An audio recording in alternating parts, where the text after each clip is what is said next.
మా ప్రభుత్వం స్వర్ణాంధ్ర 2047 దిశగా పనులను మొదలుపెట్టింది. ఇందులో భాగంగా పాత విధానాల్లోని లోపాలను సరిచేస్తూ నూతన ఇసుక విధానం, ఎక్సైజ్ విధానం, ఆంధ్రప్రదేశ్ పారిశ్రామిక అభివృద్ది విధానం లాంటి ఎన్నో విధానాలను తీసుకొచ్చింది. అప్పులు చేయడమే తప్ప అప్పులు తీర్చడాన్ని మరిచిన గత ప్రభుత్వం తప్పుడు విధానాలను సరిచేస్తున్నాం. ప్రభుత్వం కాంట్రాక్టర్లను బ్లాక్ లిస్ట్ లో పెట్టడం చూశాం. కానీ గత పాలకుల విధానాల వల్ల ఆంధ్రప్రదేశ్ ప్రభుత్వాన్నే కాంట్రాక్టర్లు బ్లాక్ లిస్ట్ లో పెట్టి పనులు చేయడానికి ముందుకు రాని పరిస్థితి ఏర్పడింది. ఈ పరిస్థితి నుంచి రాష్ట్రాన్ని తప్పించాం. 24 నుండి రాష్ట్ర ఆర్థిక వ్యవహారాలను సమర్థవంతంగా నిర్వహించడం ద్వారా రాష్ట్ర ప్రభుత్వాన్ని గాడిలో పెడుతున్న విధి విధానాలను ముచ్చుకు కొన్ని తెలియజేస్తున్నాను. జూన్ 12, 2020 నాటికి ఉన్న 23,556 వేల కోట్ల రూపాయల బకాయిలను చెల్లించాం. అధ్యక్ష, గత ప్రభుత్వం 93 కేంద్ర ప్రాయోజిత పథకాలను నిలిపివేసింది. 9,371 కోట్ల రూపాయల బకాయిలను చెల్లించడం ద్వారా 74 పథకాలను మా ప్రభుత్వం పునః ప్రారంభించింది. దీనివల్ల కేంద్రం ప్రభుత్వం నుంచి మన రాష్ట్రానికి మరిన్ని నిధులు అందాయి. నీటిపారుదల, రహదారులు మరియు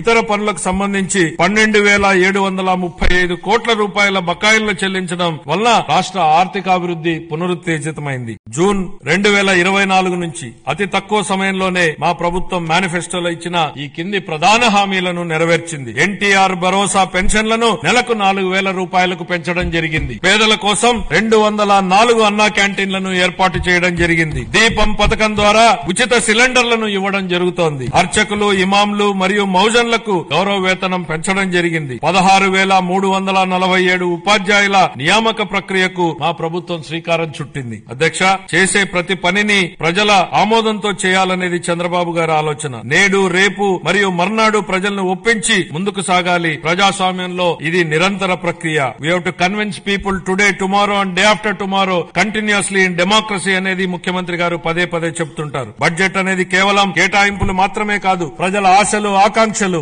అభివృద్ది, సంక్షేమం, ఉన్న వనరులతో వీటిని సమతూకం చేయడమే బడ్జెట్ ప్రక్రియ. దీన్ని గత ప్రభుత్వం పూర్తిగా గాలికి వదిలేసింది. దీంతో ఆర్థిక వ్యవస్థ క్లిష్టతరంగా మారింది. దీన్ని సరిదిద్దే దిశగా 24-25 ఆర్థిక సంవత్సరపు మన బడ్జెట్ రాష్ట్ర దిద్దుబాటుకు పునాది వేసింది. ఇప్పుడు మా ప్రభుత్వం ప్రతి రూపాయిని లెక్కించి, ప్రతి శాఖతోనూ లోతుగా చర్చించి, ప్రతి అవసరాన్ని గుర్తించి, వారి భవిష్యత్ సవాళ్లను విశ్లేషించి 25-26 బడ్జెట్ ను రూపొందించాం. అధ్యక్ష.